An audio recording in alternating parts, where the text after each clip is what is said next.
किसान call centre, SMS, telephone वा किसानको घर खेतबाट समेटिएका किसानका जिज्ञासाहरूमा किसानसँग विज्ञ कार्यक्रम किसान प्रश्न मञ्च। नमस्कार।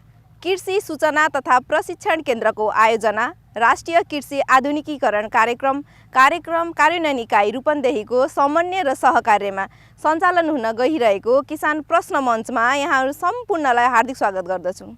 किसान प्रश्न मञ्चमा किसानका समस्या तथा जिज्ञासालाई सम्बन्धित विज्ञ माझ पुर्याई समाधान खोज्दै आइरहेका छौँ। यसै सिलसिलामा रूपन्देही जिल्लाको कोटी हवाई गाउँपालिकामा आइपुगेका छौँ।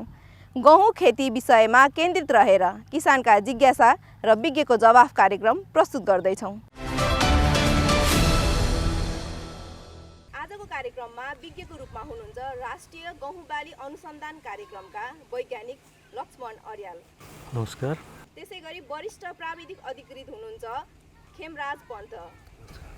त्यसैगरी आफ्नो जिज्ञासा राख्नलाई किसानहरू हुनुहुन्छ, यहाँहरूलाई कार्यक्रममा हार्दिक स्वागत छ। अब भने किसानको जिज्ञासातर्फ लागौँ। आफ्नो छोटो परिचय दिई जिज्ञासा राख्न अनुरोध गर्दछु। हाम्रो गाउँ खेतमा यो मुसा धेरै लाग्ने गर्छ, यसले गर्दा धेरै नोक्सानी पनि भइरहेको छ। यसको नियन्त्रणबारे केही जानकारी दिनुस्। अनि अर्को क्वेसन चाहिँ अब यो हार्भेस्टिङको बेला भएछ, हार्भेस्टिङ गरिसकेपछि हाम्रो यता प्र्याक्टिस के छ भने जलाउने, यो बाँकी रहेको ठुटो जलाउने, यसले वातावरणमा के असर पर्छ, के गर्न पर्ने हो? घरदेखि तपाईँको खेतसम्म मुसाहरूको समस्या छ, गोदाममा पनि छ। अब हामीले चाहिँ अब यो नियन्त्रण गर्नलाई चाहिँ ठ्याक्कै यो नियन्त्रणै हुन्छ भन्ने खालको चाहिँ उपायहरू हामीले अवलम्बन गरिरहेको छौँ र त्यसलाई चाहिँ कति सकिन्छ भन्दा नियन्त्रण गरेर राख्ने भन्ने हुन्छ।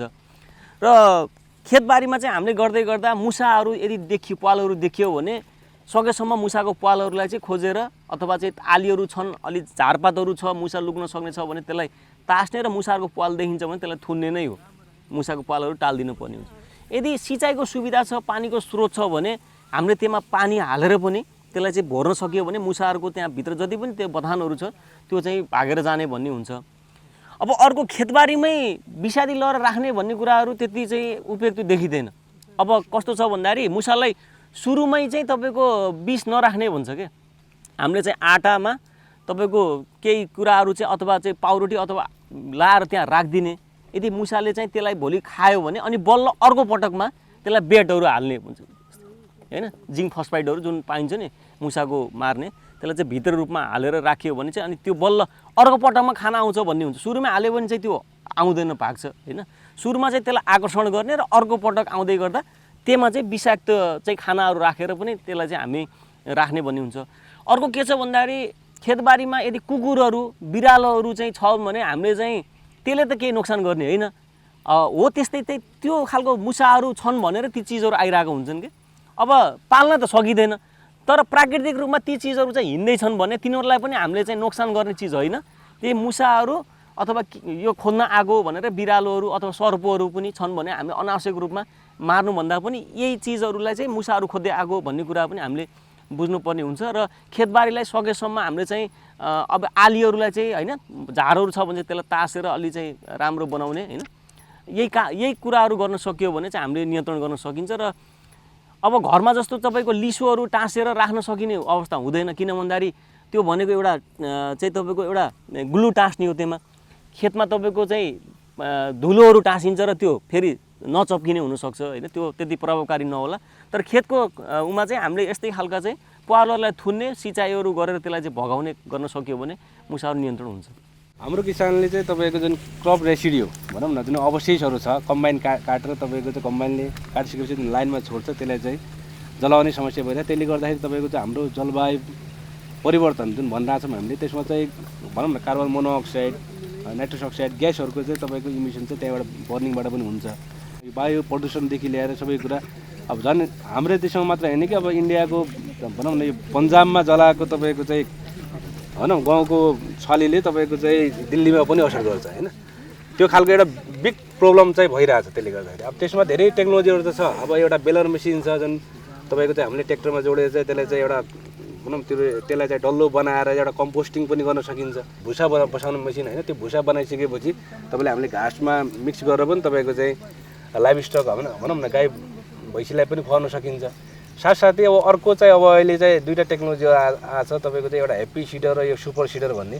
जुन सुपर सिडर मेसिनले चाहिँ तपाईँको जुन हामीले चाहिँ कम्बाइनले काटिसकेको जुन छली छ भनौँ न, त्यो पराल छ, त्यसलाई चाहिँ माटोमा चाहिँ मजाले मिक्स गरेर माटोमा मिक्स भइसकेपछि त्यो माटोमा कुहिसकेपछि त्यसलाई चाहिँ मलको रूपमा पनि प्रयोग गर्ने भयो र जुन प्रदूषण भइरहेछ त्यो प्रदूषणबाट पनि हामीले जोगिन सक्ने भयौँ होइन। त्यसो केसमा चाहिँ अब हेप्पी सिडर चाहिँ त्यति इफेक्टिभ चाहिँ भएन। किन भएन भने तपाईँको हेप्पी सिडरले चाहिँ तपाईँको चाहिँ त्यसले एउटा छापोको रूपमा भनौँ न, तपाईँले चाहिँ गहुँ छर्दाखेरि एउटा टाइन जुन सिडर छ त्यसले चाहिँ तपाईँ गहुँ छरिसकेपछि त्यसले चाहिँ छापोको रूपमा गर्ने बित्तिकै अलिकति त्यहाँ फेरि मुसाको समस्या पनि आयो र साथसाथै तपाईँको धानमा जुन धान गहुँ दुटैमा त बोररको समस्या हुन्छ, त्यो बोररको चाहिँ त्यहाँ तपाईँको भनौँ न त्यहाँ त्यो रेसिड्युमा बसेको भएर त्यसले चाहिँ एउटा क्रपमा मात्र होइन कि अर्को बालीमा पनि असर गर्ने भयो र त्यसलाई चाहिँ तपाईँको चाहिँ कुहिन पनि टाइम लाग्यो। तर सुपर सिडर जुन छ एकदमै राम्रो छ, त्यसले चाहिँ तपाईँको त्यो माटोमै मिक्स भइसकेपछि भोलि तपाईँहरूले चाहिँ गहुँ छरिसकेपछि सिँचाइ दिनुहुन्छ, मल दिनुहुन्छ होइन। त्यसले गर्ने बित्तिकै अलिक कुहिएर त्यही क्रपलाई पनि तपाईँको त्यो मल चाहिँ लाग्छ होइन। त्यही भएर चाहिँ सबैभन्दा राम्रो चाहिँ अब मेरो विचारमा तपाईँ राष्ट्रिय कृषि आधुनिकीकरण कार्यक्रमले पनि तपाईँको चाहिँ सुपर सिडरहरू चाहिँ वितरण गरेको छ होइन। त्योबाट गर्दाखेरि तपाईँको कस्ट पनि इफेक्टिभ, तपाईँको चाहिँ जुन जलाउनु पर्ने समस्या पनि नहुने र साथसाथै तपाईँको चाहिँ हाम्रो माटोको सुधार पनि हुने भएको भएर त्यो टेक्नोलोजी एकदमै इफिसियन्ट छ भन्ने मलाई चाहिँ लाग्छ। गहुँ लगाउने निश्चित समय चाहिँ के होला, अनि के गहुँ ढिलो वा चाँडो लगाउँदा गहुँमा असर पर्छ अथवा पर्दैन, यो चाहिँ मेरो प्रश्न हो। नेपालको विभिन्न भूगोल अनुसार चाहिँ गहुँ लगाउने समय चाहिँ फरक छ। अब तराईको केसमा हेर्ने हो भने तपाईँ तराईमा पनि अब यो तपाईँको लुम्बिनी प्रदेशको चाहिँ तराई क्षेत्रमा चाहिँ हामीले के भन्छौँ भने नोभेम्बर 20 देखि डिसेम्बर 5, त्यो भनेको तपाईँको चाहिँ मङ्सिरको पहिलो र दोस्रो हप्ता एकदमै उपयुक्त समय हो। त्यो बेलामा तपाईँले गहुँ छर्न सक्नुभयो भने तपाईँले राम्रो उत्पादन चाहिँ लिन सक्नुहुन्छ। र साथसाथै हामीले के भन्छौँ भने तपाईँको चाहिँ मङ्सिरको तेस्रो हप्ता पछि चाहिँ तपाईँले चाहिँ गहुँ छर्नुभयो भने उत्पादन चाहिँ प्रतिदिन उत्पादन चाहिँ घट्दै जान्छ। त्यही भएर त्यसरी तपाईँको चाहिँ अहिले भनौँ न जिङगाउँ एकै भनौँ, बाडङ्गाकै भनौँ, विजयकै भनौँ अथवा आदित्यकै भनौँ, त्यो चाहिँ तपाईँको मङ्सिरको पहिलो हप्ता छर्नुहुन्छ भने तपाईँले चाहिँ 4 टनभन्दा माथि उत्पादन दिन सक्नुहुन्छ। यदि मङ्सिरको अन्तिममा अथवा पुसको पहिलो हप्ता छर्नुभयो भने तपाईँको उत्पादन चाहिँ 2 टनभन्दा तल झर्छ। समयमा तपाईँले चाहिँ प्लान्टिङ गर्नुभएको छ भने गहुँ छर्नु भएको छ भने त्यसमा बोररको समस्या एकदमै कम छ र जति तपाईँको ढिलो तपाईँ गहुँ छर्नुहुन्छ त्यसमा बोररको समस्या पनि बढेर जान्छ होइन।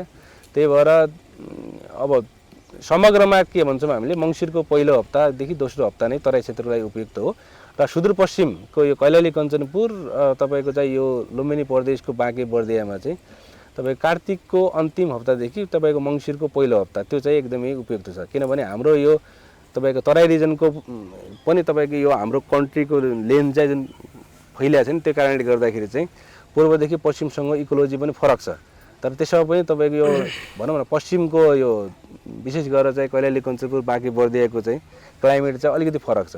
त्यही भएर त्यसको लागि चाहिँ अलि अर्ली प्लान्टिङ, त्यो भनेको कार्तिकको अन्तिमदेखि तपाईँको मङ्सिरको पहिलो हप्ता भन्छ भने यो क्षेत्रको लागि मङ्सिरको पहिलो र दोस्रो हप्ता नै उपयुक्त छ। गहुँ खेतीपाती गर्दाखेरि यो मलखात पाइँदैन होइन समयमा, त्यो रासायनिक मलै चाहिन्छ भनेर त्यसको वैकल्पिक उपाय के चाहिँ हुनसक्छ हाम्रो? सबैभन्दा उत्तम त तपाईँको गाई भैँसीको भनौँ न गोबर मल अथवा कम्पोस्ट मेन्युअर चाहिँ हो। अब अहिले कस्तो आइरहेछ भने हामी लाइभ स्टक कम्पोनेन्ट पहिला चाहिँ भनौँ न हाम्रो खेती प्रणालीमा कृषकले चाहिँ कृषि मात्र होइन, धान गहुँ मकै मात्र लगाउने होइन कि तपाईँ गाई पनि पाल्ने बाख्रा पनि पाल्ने, त्यो खालको चाहिँ एउटा इन्टिग्रेटेड एप्रोच थियो। तर अहिले आएर चाहिँ किसानले चाहिँ भनौँ गाईबस्तु पाल्न पनि छोडिसकेका छन्। त्यो अवस्थामा अब भनौँ न अब एउटा गत साल मैले कति उत्पादन लिएँ, अब मैले अहिले कति उत्पादन लिने, अबको 5 वर्षपछि कति उत्पादन लिने, त्यो खालको चाहिँ एउटा चाहिँ स्ट्राटेजी चाहिँ किसानले पनि बनाएको हुन्छ होइन। त्यसको लागि भनौँ न सबैभन्दा इम्पोर्टेन्ट चिज भनेको त तपाईँको माटो नै हो, माटोमै हो सबै कुरा होइन। माटोमा तपाईँको चाहिँ राम्रो भनौँ न एनपिके अथवा तपाईँको माइनर न्युट्रिएन्ट जिङ्क भयो, बोरोनको मात्रा चाहिँ राम्रो छैन भने उत्पादन त राम्रो लिन सकिन्न। त्यसको लागि आफ्नो माटोलाई चाहिँ राम्रो गर्नको लागि चाहिँ भनौँ न कम्पोस्ट मेन्युअर हुन्छ कि एफआइएम हुन्छ कि अहिले तपाईँको अर्ग्यानिक फर्टिलाइजरहरू पनि छन्। अब रूपन्देहीमै तपाईँको 2-3टा कम्पनीहरू छन् अर्ग्यानिक मल बनाउने होइन। त्यो केमिकल फर्टिलाइजरको विकल्पहरू छन् नभएको होइनन्, तर केमिकल फर्टिलाइजरले चाहिँ तपाईँको इन्स्ट्यान्ट तपाईँको चाहिँ क्रपको प्रोडक्सन बढाउने भएको भएर किसानहरू चाहिँ त्यतातिर चाहिँ आकर्षित हुनुभएको हो। र साथसाथै अब अहिले सूक्ष्म तत्त्वहरूको पनि एकदमै ठुलो रोल छ। किसानहरूले चाहिँ त्यो धानको केसमा जसरी जिङ्क छ त्यसै गरेर गहुँको केसमा बोरोनको चाहिँ एकदमै इम्पोर्टेन्ट रोल छ। अहिले किसानहरूले बोरोन चाहिँ युज गरिरहनु भएको छैन होइन। बोरोनको चाहिँ कस्तो भइरहेछ भने पहिला हामीले यो पूर्वी तराईमा मात्र यो बोरोनको समस्या थियो, त्यहाँको माटोमा एकदमै बोरोनको मात्रा कम थियो। तर अहिले आएर तपाईँको चितवनमा रूपन्देहीमा पनि तपाईँको चाहिँ बोरोनको डोज चाहिँ एकदमै कम छ। त्यो बोरोन चाहिँ बोरेक्सको नाममा आउँछ होइन, त्यो चाहिँ एकदमै थोरै मात्रामा हाले पुग्छ। त्यहाँदेखि कट्ठामा चाहिँ तपाईँको 200 ग्राम कट्ठामा हाल्नु हो भने तपाईँको चाहिँ जुन स्टेबिलिटी आउँछ, जुन बालामा चाहिँ तपाईँको नपुसकता जसमा चाहिँ दाना लाग्दैन, त्यसले चाहिँ भनौँ न त्यसलाई क्युरेसन गर्न चाहिँ सकिन्छ। एक कट्ठामा जम्मा 200 ग्रामको दरले चाहिँ प्रयोग गर्ने हो भने हामीले के भन्छौँ भने प्रति कट्ठा यो क्षेत्रको लागि चाहिँ तपाईँको डिएपी चाहिँ 3 किलो 600 ग्राम प्रति कट्ठा, त्यसै गरेर पोटास चाहिँ 2 किलो 700 ग्राम प्रति कट्ठा र युरिया चाहिँ तपाईँ युरियाको मात्रा चाहिँ तपाईँले कतिचोटि सिँचाइ दिन सक्नुहुन्छ त्यसमा भर पर्छ। यदि किसानले मिनिमम एउटा मात्रै सिँचाइ दिन्छ, जुन चाहिँ गहुँ छोरेको 20 देखि 28 दिन जुन हामीले सिआरआई स्टेज भन्छौँ र होइन, त्यो सिआरआई स्टेजमा चाहिँ दिन्छ भने एउटा मात्रै सिँचाइ दिने हो भने त्यही तरिकाको चाहिँ तपाईँको युरियाको मात्रा चाहिँ कति हाल्ने भन्ने हुन्छ।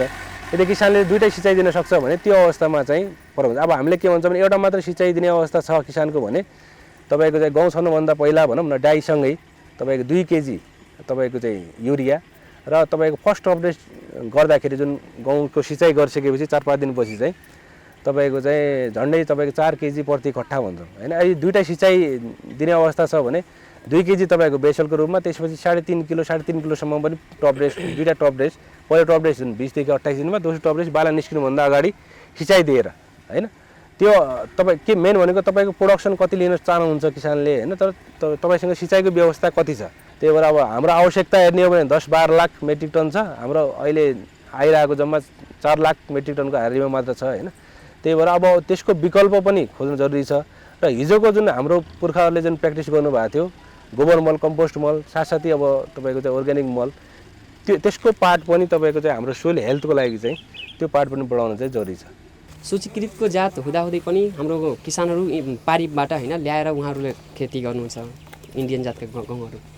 हाम्रो सूचीकृत जातको गहुँ र उहाँहरूले लगाएका गहुँ बिच म्याचुरिटी पिरियड हुँदाखेरि त्यो बेलामा के कस्ता समस्याहरू हुनसक्छ? हाम्रो ओपन बोर्डर छ, त्यो कारणले गर्दाखेरि तपाईँको बिउ उताबाट आइरहेछ। तर बिउ आउनुमा चाहिँ कारण के हो भने मेन कस्ट हो। अब हाम्रो नेपाली बिउको उन्नत भनौँ न, अब तपाईँको कुनै पनि गाउँको जातको उन्नत बिउको रेट हेर्ने हो भने 90 रुपियाँ प्रति केजी छ होइन, 85 देखि 90 रुपियाँ छ। तर इन्डियामा जानुहुन्छ भने तपाईँले चाहिँ 40 रुपियाँ आइसी भनेको झन्डै तपाईँको त्यो 60 रुपियाँ प्रति केजीको आसपास चाहिँ छ भनेको त्यो एउटा डिफ्रेन्स चाहिँ बढी छ। त डिफ्रेन्स के कारणले भयो त भनेपछि जुन इन्डियामा को बिउ छ त्यो बिउ चाहिँ तपाईँको सिड ट्रिटमेन्ट गरिएको हुँदैन। त्यो बिउमा तपाईँले चाहिँ हेर्नुभयो, खेती गर्दाखेरि हेर्नुभयो भने त्यसमा धेरै बेजातहरू हुन्छ होइन। त्यो बिउसँग तपाईँको चाहिँ झार पनि आएको हुन्छ होइन। भनेको त्यो बिउको लागि जुन मिनिमम क्राइटेरियाहरू हुन्छ त्यो मिनिमम क्राइटेरियाहरू पनि हुँदैन त्यसमा। कुनै कुनै हुन्छ, कुनै कुनै राम्रो क्वालिटीको बिउ हुन्छ, त्यो चाहिँ एकदमै महँगो हुन्छ। त्यहाँ हेर्ने हो भने तपाईँको राम्रो क्वालिटीको बिउको इन्डियामै तपाईँको चाहिँ 80 रुपियाँ 90 रुपियाँ आइसी पर्छ। यो क्षेत्रमा हेर्ने हो भने तपाईँको धेरै कम्बाइनबाटै तपाईँको हार्भेस्टिङ हुन्छ। अलमोस्ट 95% भन्दा माथि चाहिँ कम्बाइनले हार्भेस्ट गर्छन्। त्यही किसानले चाहिँ बिउ राख्ने चलन चाहिँ छैन यहाँ। प्रत्येक वर्ष बिउ खरिद गर्ने र तपाईँको चाहिँ तपाईँको बिउ नराख्ने, अर्को सिजनको लागि चाहिँ बिउ राख्ने चलन छैन। त्यो गर्ने बित्तिकै किसानले चाहिँ सस्तो मूल्यको चाहिँ बिउ खोज्छ, त्यसको लागि चाहिँ इन्डिया गइरहेछ होइन। र त्योबाट धेरै समस्याहरू पनि आएको छ। त्यहाँबाट आएको बिउ चाहिँ तपाईँ हेर्ने हो भने तपाईँको त्यहाँ झारको त्यति नै समस्या हुन्छ। जुन अब आजभन्दा धेरै अगाडि भनौँ न 10-12 वर्ष अगाडि चाहिँ त्यस्तो खालको समस्या थिएन। गाउँको मामा जुन फ्लोरिस माइनरको भने अहिले धेरै बढिरहेछ। भनेपछि त्यो बिउ सँगसँगै तपाईँको चाहिँ रोग भयो, तपाईँको चाहिँ झारहरू भयो होइन। साथसाथै तपाईँको चाहिँ बिउ उपचार नगरेको भएर त्यहाँबाट चाहिँ धेरै त्यस्ता खालका रोगहरू पनि ट्रान्सफर चाहिँ हुन्छन्। त्यो एउटा भिन्नता, त्यो प्राइजको भिन्नता फेरि नेपालमा महँगो हुनुको कारण पनि छन्। हाम्रो नेपाली बिउ उत्पादन गर्ने तपाईँको सहकारीहरूले, बिउ उत्पादन कम्पनीहरूले चाहिँ सबै मिनिमम स्ट्यान्डर्ड चाहिँ तपाईँको चाहिँ मेन्टेन चाहिँ गरे हुन्छ। त्यो गर्ने बित्तिकै त्यो कस्ट चाहिँ आइपुग्न गएको हो होइन। गहुँ बाली विषयमा केन्द्रित रहेर रूपन्देही जिल्लाको कोटहीमाई गाउँपालिकामा आई किसान प्रश्न मञ्च कार्यक्रम सम्पन्न गर्यौं। हस् त आजको लागि किसान प्रश्न मञ्च यति नै। अर्को साता पनि किसानहरूको अन्य समस्या तथा जिज्ञासाको समाधान लिई पुनः उपस्थित हुने नै छौँ। त्यतिन्जेलसम्मका लागि म लगायत सम्पूर्ण टिम बिदा हुन्छौँ। नमस्कार।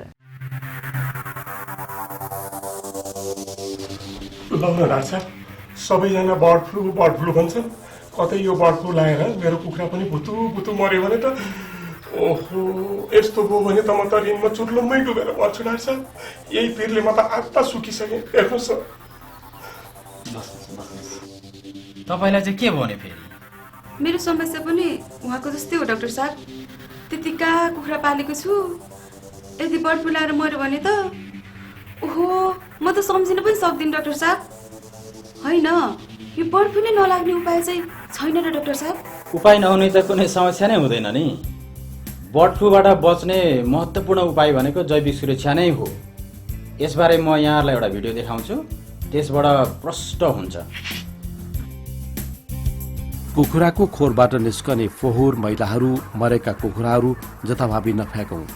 पन्छीजन्य पदार्थ, पन्छी उत्पादन सामग्री ढुवानी गर्ने यातायातका साधनहरू नियमित रूपमा सरसफाई तथा निसंक्रमण गरौँ। जैविक सुरक्षाका उपायहरू अवलम्बन गरेर मात्र पन्छी पालन गर्ने गरौँ। अत्यधिक संख्यामा कुखुराहरू बिरामी पर्ने, मर्ने गरेमा भेटेरिनरी अस्पताल तथा पशु सेवा विज्ञ केन्द्र वा नजिकको पशु स्वास्थ्य सेवा प्रदान गर्ने स्थानीय तहमा खबर गरौँ। कस्तो लाग्यो त? अब त धेरै कुरा बुझियो नि है। तपाईँहरू बेलैमा सावधानी भएर राम्रो गर्नुभयो। यो कुरा अरूलाई नै भन्नुहोस् है। नेपाल सरकार कृषि तथा पशुपक्षी विकास मन्त्रालय, कृषि सूचना तथा प्रशिक्षण केन्द्र